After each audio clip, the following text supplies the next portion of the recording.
pintar es un placer, aunque uno no tenga éxito, pero digamos, ya el hecho de ser pintor es la recompensa, porque el placer es más importante de esto de ser pintor, es el acto de pintar. Todos los días de la semana estoy en el estudio porque me encanta, me parece muy interesante. Yo creo que el arte, el gran objetivo del arte es dar placer. El arte dramático da placer también. En mi trabajo siempre hay siempre muchos temas de músicos, de baile, de gente que se ve pues siempre como disfrutando de la vida, porque mi trabajo sí es como, digamos, ahí tiene un ambiente optimista. Y sí, es tal vez un reflejo de eso, de realidad colombiana, sí. Bienvenidos a Diálogo. A primera vista, los personajes y los objetos de esta pintura que vemos en la pantalla me parecen recordetes y torneados. Es posible que me equivoque, pero aún así, el cuadro me transmite mucha tranquilidad. Es una de las muchas ventajas del arte que le da la libertad a cada persona de interpretarlo de la forma que le plazca, sin importar si es experta o no. Claro que para lo que no se necesita ser un experto es para identificar el autor de una gran obra, más cuando tiene un estilo tan particular. Obviamente esta pintura es obra de Fernando Botero, el artista contemporáneo más famoso de Colombia. A finales de 2015, Botero llegó por primera vez a China con sus obras para exponerlas en Beijing y Shanghái, ofreciendo una oportunidad invaluable para que los chinos disfruten de su arte. Aprovechando su presencia en Shanghái, nuestra periodista He Beibe entrevistó al señor Botero. A través de nuestras cámaras, vamos a acercarnos a este gran maestro de la pintura y escultura. Luis Fernando Botero Angulo nació en la ciudad colombiana de Medellín el 19 de abril de 1932 y desde pequeño descubrió su gusto por la pintura. A los 14 años elaboró su primera ilustración, un torero, la cual vendió a las puertas de una plaza en su tierra natal. 2 años más tarde, en 1948, comenzó a realizar ilustraciones para El Colombiano, el principal diario de Medellín, y en ese mismo año participó por primera vez en una exhibición junto con otros artistas. En 1951, Botero se trasladó a Bogotá, donde conoció a algunos de los intelectuales más importantes de la época. Fue allí, en la capital, donde realizó sus 2 primeras exposiciones individuales. Con el dinero ganado por la venta de sus primeras obras, el pintor se fue a cursar estudios en la Real Academia de Bellas Artes de San Fernando, en España. Estando en el país ibérico, se familiarizó con las obras de grandes maestros universales como Francisco de Goya, Diego Velázquez y Pablo Picasso. Aprovechando su presencia en Europa, también vivió una temporada en Francia e Italia, donde aprendió nuevas y más refinadas técnicas. México, Washington y Nueva York fueron sus siguientes destinos, 3 ciudades en las cuales adquirió una visión más universal de la pintura, definiendo y perfeccionando el particular estilo por el cual hoy en día es reconocido y admirado en todo el mundo. La década de los 60 fue testigo del surgimiento de una nueva vertiente del arte de Botero. La venta de obras al Museo de Arte Moderno de Nueva York lo puso en el centro de la escena mundial de la escultura y permitió que en 1966 realizara su primera exposición en suelo europeo, más exactamente en Alemania. Desde entonces sus creaciones no han parado de exhibirse en los escenarios artísticos más destacados del planeta e incluso en lugares tan emblemáticos como los Campos Elíseos de París, la Gran Avenida de Nueva York y las pirámides de Egipto. Ya con más de 80 años, Fernando Botero es uno de los pintores y escultores más importantes del mundo, gracias a su uso del color, a su amor por el detalle, a su múltiple abanico de temas y a su valentía para ironizar y criticar, pero sobre todo gracias a su magistral uso del volumen, que paradójicamente ha condenado a los personajes de sus obras a ser definidos y reconocidos como los gordos de Botero.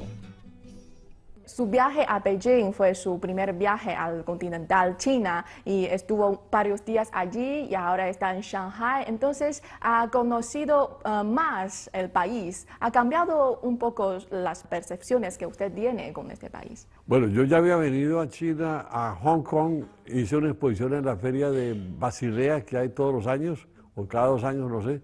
Y pues obviamente vi una China que es parte de la China continental. La primera visita que hago a Beijing fue muy interesante. Claro que uno ya conoce a la China muchísimo porque ha habido tantos documentales, tantos artículos etcétera. Pero claro, ya verla así, en esta dimensión espectacular de la arquitectura, de todos los sitios, pues no se alcanza uno a imaginarse cuando lo ve ya de real, en realidad uno se queda más asombrado todavía. Pero claro que uno está preparado por mucha información que tiene sobre la China, pero es decir, estamos deslumbrados por la energía, por la belleza del sitio, estamos encantados de la limpieza de esta ciudad, es formidable, una ciudad así que no tiene grafitis, que no tiene papeles en el suelo, que es realmente fantástico, estamos muy impresionados en la energía de la ciudad. ¿Y usted tiene planes de hacer una serie inspirada por China? Bueno, no, la verdad es que yo tengo siempre en mi imaginación a Colombia. Yo, por ejemplo, viví 14 años en Nueva York y nunca pinté un tema norteamericano. Y viví 40 años en París y tampoco pinté un paisaje francés ni una escena francesa de nada. Entonces, que no, mi pintura es una reconstrucción de un mundo que conocí de niño y de adolescente, y eso es que existe todavía en los pequeños pueblos de Colombia, pero no voy registrando, no como una crónica de viaje, no, es otra cosa. Como la embajadora también dijo que Colombia está dentro de sus obras, Botero es Colombia. Exacto, es decir, hay una conexión muy grande entre Colombia y mi trabajo.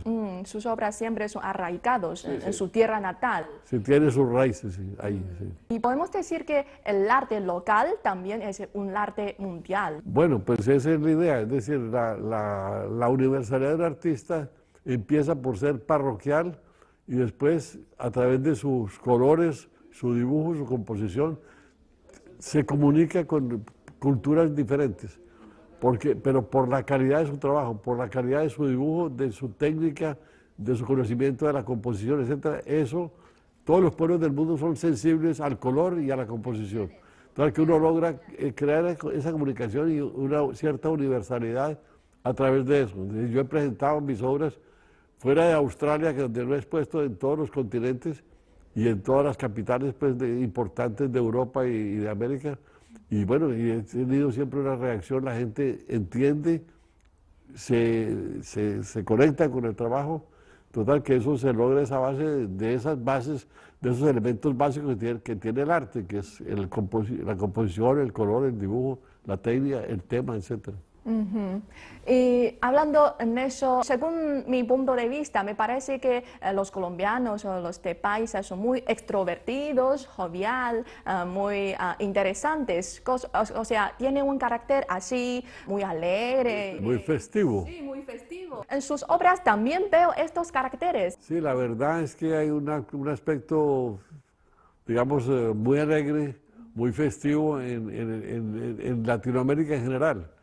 Una cosa interesante es que Colombia parece que la gente han hecho una encuesta y parece que la gente más feliz del mundo son los colombianos. Exacto. Y a uno le sorprende porque es un país pobre relativamente, que tiene problemas de violencia con la guerrilla y con el crimen común, criminalidad común.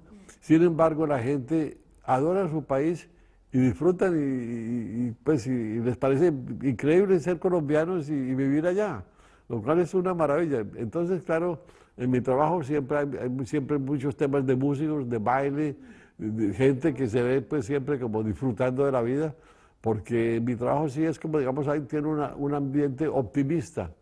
Y sí, es tal vez un reflejo de eso, de realidad colombiana, sí. Por eso cuando uno ve sus obras siempre se siente feliz, se siente bien. Bueno, yo creo que el arte, el gran objetivo del arte es dar placer, y como que es su función principal. Y bueno, pues por lo menos ha sido siempre así. Y hoy en día no hay ciertos movimientos que al contrario, que consideran sospechoso dar placer, pero el arte siempre dio placer.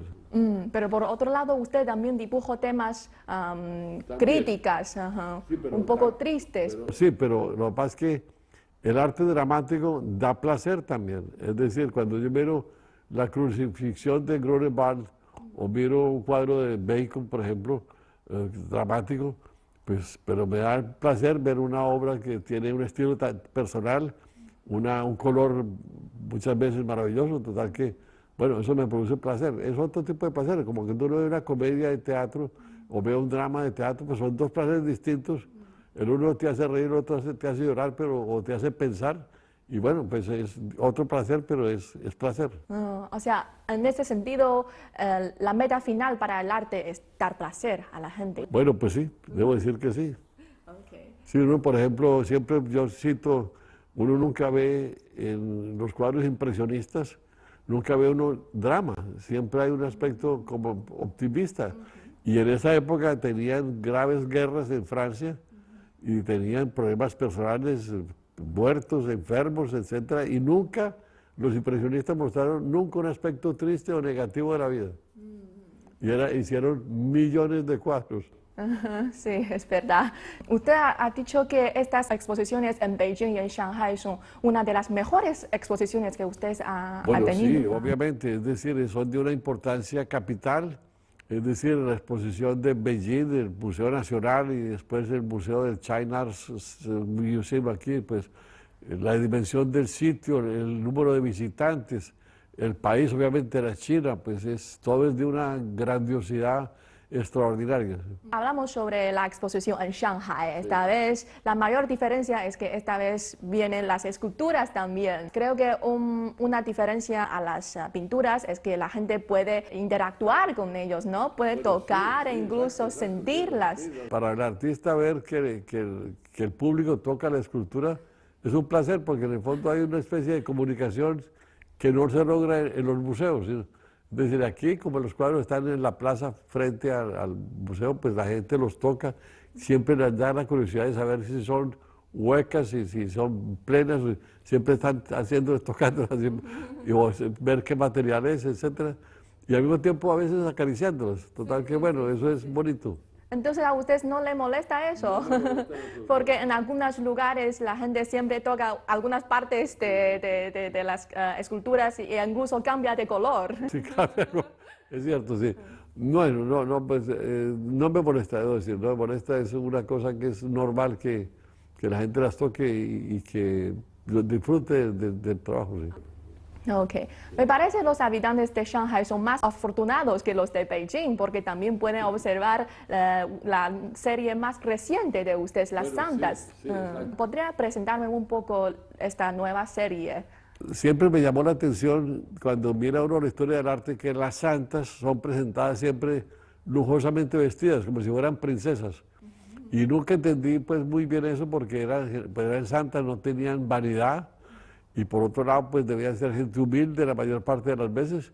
Sin embargo, pues las visten tradicionalmente grandes. El ejemplo más famoso son las santas de Zurbarán, que son elegantísimas. Bueno, pues yo pensé, dije, voy a pintar unas santas, pero las voy a pintar también elegantes dentro del vestido contemporáneo de hoy en día. Pues. Y bueno, pues hice 17 santas, todas pues, cada una con su símbolo de... Si tiene una palma en la mano es que fue torturada, si tiene una flor fue que murió virgen, así, o si tiene la cruz o el libro, si era pues una persona estudiosa, pues hasta donde pude traté de pintarlas con su símbolo que las caracteriza. Y bueno, hice 17 santas con gran placer y vestidas muy elegantemente.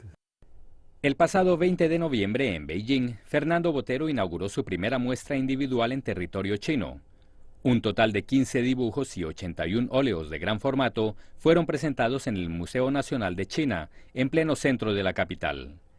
La exposición, llamada simplemente Botero en China, estuvo allí 45 días y en enero se trasladó al Museo de Arte de China, en Shanghai, que se encuentra en el que fue el pabellón del país asiático en la Exposición Universal de 2010. En la Perla del Oriente, el maestro colombiano no solo exhibe más obras, sino que también presenta ante el público chino 9 de sus monumentales esculturas, piezas que adornarán el paisaje shanghainés hasta el próximo 8 de mayo. Decenas de miles de aficionados chinos al arte, provenientes de todo el país, han visitado las muestras, aprovechando esta oportunidad única para entrar en contacto directo con la obra de uno de los exponentes más destacados de las artes plásticas latinoamericanas. 我觉得能这么集中的看到波特罗本人的作品是很难得的一件事情。然后之前都是在画册上看，然后这次看到他原作才发现他的作品颜色非常的漂亮，就是很像文艺复兴时期大师的那种很透明的颜色。所以这种感觉是在画册里面体现不出来的，非要看到原作才能够感受到。10-20年前，那就了解他，那么也很喜欢他的东西。在国外的博物馆呢，那也看到过少量的原作，但是今天看到了这么多，觉得还是有一种温暖的幸福感。怎么说呢？就说他的作品，就是它是一种饱满的，生活化的、接地气的，带着一种喜感的。而说呢，他的这种能量、这种热情特别满满。那我个人的话，我是比较喜欢他对色彩的一个把控力，并且他的人物就是圆滚滚的嘛，然后让我们都有一种感觉，就是非常有亲和力。然后他的画让我感觉很轻松，即使是涉及到一些就是比较残忍，或者说是跟战争有关一些题材的话，你还是会比较放松的去对待这个画面，因为它整个给你的感觉是非常怎么说有童趣，然后色彩丰富。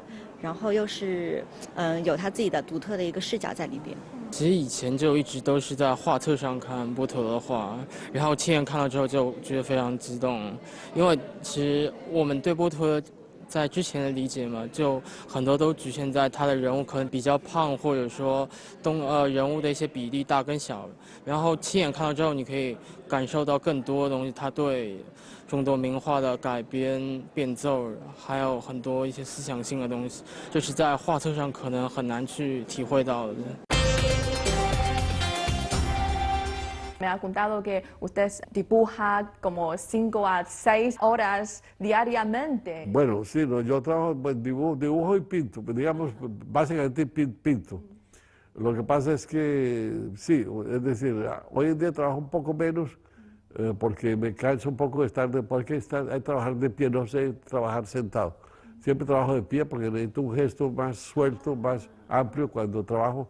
Bueno, hoy en día trabajo 2 o 3 horas por la mañana y 2 horas por la tarde y listo. Pero el resto del tiempo estoy mirando cuadros en internet, mirando libros, pues siempre estoy o leyendo sobre pintura o, bueno, en todo caso estoy 8 horas en el estudio, pero ya no tantas horas de pie porque me canso ya, por la edad me canso poco. Pero bueno, es un trabajo muy fuerte, que es todos los días, porque también los sábados y domingos también, todos los días de la semana estoy en el estudio porque me encanta, me parece muy interesante todo lo que tenga que ver con el arte y siempre tengo una curiosidad de ver cómo se solucionan ciertos problemas de pintura que hay que estudiarlos y por eso nunca me canso de trabajar porque siempre estoy con una inquietud de algo que quiero solucionar. Siempre hay inspiraciones nuevas, ideas nuevas. Siempre, exacto. Sí. Mientras pinto, se me ocurren cosas y siempre mantengo un sketchbook, un cuaderno acerca donde y entonces de pronto se viene una idea de una composición y hago un pequeño boceto, lo hago muy rápido, en 2 minutos o 3 minutos y después sigo pintando, pero sí, mientras trabajo estoy teniendo ideas todo el tiempo de cosas que quisiera hacer, sí. Pero lo que pasa es que uno cuando hace ese pequeño boceto, esa es la base de la nueva obra, pero uno conoce, ese boceto es, digamos, el 20% de la obra. Y después pintando hay que inventar el 80%, es decir, hay como la semilla, como el punto de partida, pero no es de la obra completa, entonces hay que inventarla después. El color, los elementos alrededor del... Uno tiene como el tema central, pero el resto hay que inventarlo mientras pinta. Creo que estas chispas del arte, el placer que el arte le da a usted también es como su secreto de una larga vida tan saludable, de mucha salud. Digamos, sí. Me siento muy privilegiado de ser pintor, de haber dedicado mi vida a esto. Me parece una actividad, pues no creo que haya una actividad más agradable que pintar.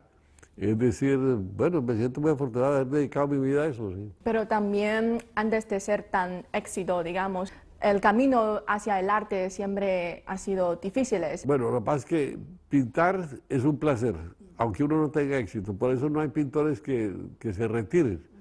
Uno ve a algunos pintores que no tienen éxito, trabajan toda la vida. Es decir, ya el hecho de pintar es la recompensa pero además si uno logra tener éxito y dinero, etcétera, pues ya eso es fantástico. Pero digamos, ya el hecho de ser pintor es la recompensa, porque el placer es más importante de esto de ser pintor, es el acto de pintar.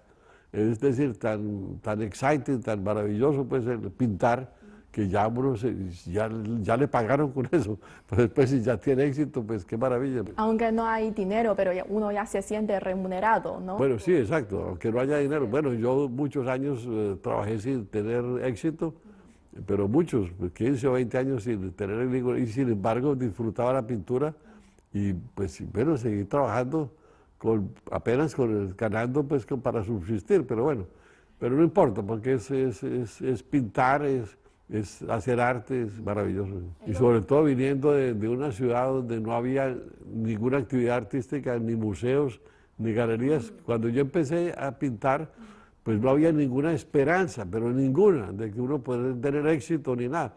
Sin embargo, yo decidí ser pintor porque me producía tal placer pintar, que yo dije, voy a dedicarme a esto que me da tanto placer. Y después, mi sorpresa fue que tuve éxito más tarde, pero cuando empecé era sin esperanza, pues. Muchos jóvenes artistas al principio siempre encuentran dificultades, obstáculos y ya quieren dejar el arte. Si no, hay que ser muy persistente. Sus consejos para los jóvenes artistas. Bueno, que no hay que abandonar, que hay que seguir al pie del cañón, como se dice, estar firme ahí, seguir trabajando, porque lo que dije antes, la gran recompensa de ser artista es hacer arte. Eso es la gran recompensa, y uno se debe sentir pagado de tener el privilegio de pintar. Y después, si lentamente, pues vendrá un éxito o no llegará nunca, pero bueno, de todas maneras se está pintando. Entonces, que bueno, ya eso es una maravilla. He visto un video como documental de su carrera artística y hay una cosa que me ha llamado mucha atención, es que cuando usted pintó una boca de una bandola y usted descubrió que puedes hacerlo más pequeño. Una mandolina, sí. Mandolina. Lo que pasa fue que hice un boceto de una mandolina, pues con un dibujo muy generoso, digamos, era lo que llaman el outline muy amplio, y en el momento de hacer el hueco que tiene todo el instrumento, en vez de hacerlo proporcionalmente igual, lo hice mucho más pequeño, y esa mandolina adquirió una dimensión monumental. Y entonces ese fue el punto de partida de mi búsqueda de expresar el volumen en una forma diferente. Porque generalmente la gente que hace el volumen hace todo volumétrico. En cambio yo hacía el detalle pequeño y el todo largo. Por ejemplo, una persona tiene ojos pequeños. Exacto, y entonces ese contraste entre el pequeño detalle, como decía la nariz, la boca, los ojos, etcétera, y el outline o digamos, el dibujo exterior, digamos, pues ese contraste, pues había una monumentalidad que encontré en eso, que se volvió característica. ¿Y cómo fue ese momento cuando esta inspiración llega a usted? No es una cosa de inspiración, más bien es un momento de reconocer, digamos. Es muy importante, cuando uno hace algo, de reconocer que había algo ahí, una posibilidad. Es decir, llegó casi que sin esperarlo, ese dibujo lo hice prácticamente como casi casualmente sin darme cuenta, pero reconocí que había sucedido algo en mi trabajo, que había encontrado cierta posibilidad de expresarme de una forma personal, expresar ese volumen. Haberlo reconocido pues fue una muestra de talento. Bueno, en el arte es siempre así, es decir, a veces se hacen cosas que hay que reconocerlas para incorporarlas al trabajo, pero pues esa cosa casual sucede, pero hay que reconocerla. Sí. Es como un descubrimiento importante. Exacto. Inesperadamente llega, pero también después de mucho trabajo. Inesperadamente llega, pero hay que reconocerlo. Y luego mantiene este estilo en su carrera artística. Lo que pasa es que, claro, yo creo mucho que, bueno, todos los pintores que yo admiro en la historia del arte han tenido un estilo, porque tienen una convicción muy fuerte sobre lo que debe ser el arte. Entonces, al tener una convicción, tiene un estilo que es toda la vida. Y bueno, pues siempre digo, Botticelli pisó Botticelli toda la vida. Y Vermeer hizo Vermeer, y Caravaggio hizo Caravaggio toda la vida. Es decir, un estilo, una convicción, una idea. Y eso marca la producción de toda una vida. Usted también me contó ahorita que también ve Internet, lee y aprende del Internet. ¿Qué piensas sobre estas nuevas vías para mostrar el arte, la alta tecnología, el Internet? Bueno, pues yo leo los periódicos, leo, pues, vivo informado, miro mucho arte en el Internet, pero claro que yo, pues, creo que no, porque no todo tiempo. Pero la gente joven que vive dedicada a eso y que conoce cómo usar el Internet de una forma espectacular, pues bueno, eso abre unas posibilidades culturales enormes. Yo soy de otra generación, me cuesta trabajo, pues lo poco que hago con el Internet, pues me cuesta trabajo, pues no es que juegue con el Internet, pero bueno, tengo suficiente conocimiento para comunicarme con los demás, recibir emails, escribir emails, ver arte. Cada que sé que algo me interesa, pongo el nombre del artista que lo quiero, inmediatamente al frente está el cuadro en el que estoy pensando, y ya eso es fantástico. Total que bueno, pues me siento muy afortunado de haber vivido en esta época en que todo resulta tan fácil, sí. El año 2016 es el año de intercambio cultural entre Latinoamérica y China. En Latinoamérica también existen otras manifestaciones artísticas muy llamativas, de música, de cine. De teatro. Sí, también. ¿Cuáles considera usted los artistas u obras que los chinos deberían conocer? Bueno, pues digamos, pues hay artistas muy importantes en América Latina, pues bueno, primero que todo, pues están los mexicanos, Orozco, Tamayo, Rivera, pues eso, bueno, pero creo que ya se conocen acá. Bueno, y después en todos los países hay movimientos abstractos, sobre todo en la Argentina, en Brasil, en Uruguay está Torres García. No, sí hay artistas muy importantes que sería muy interesante que trajeran a China. Sí, bueno, como digo, los mexicanos son muy importantes. Torres García es muy importante. Bueno, en todos los países hay artistas muy representativos, sí, total que... Sí, y después, bueno, yo no sé, no estoy muy enterado ni de la música ni del teatro, pues, pero sí sé que hay artistas muy valiosos.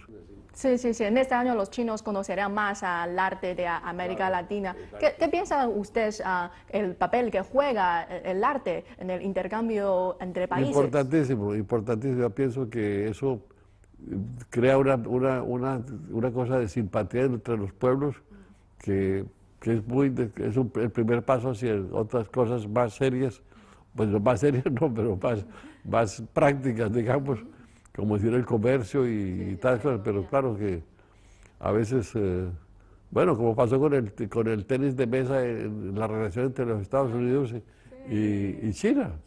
Sí, claro, que con una partida de ping-pong. Sí. que arregló tantas cosas.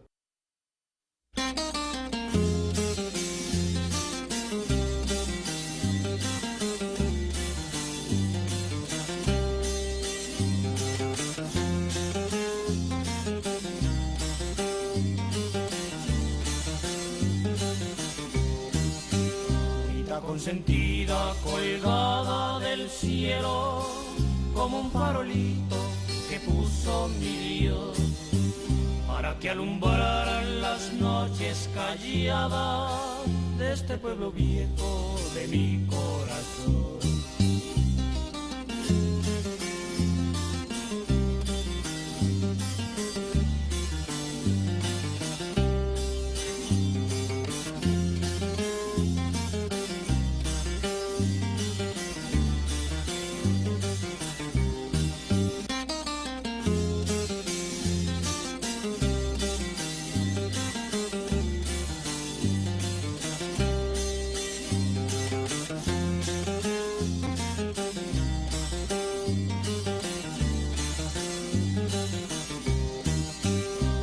Consentida colgada del cielo como un farolito que puso mi Dios para que alumbraran las noches calladas de este pueblo viejo de mi corazón.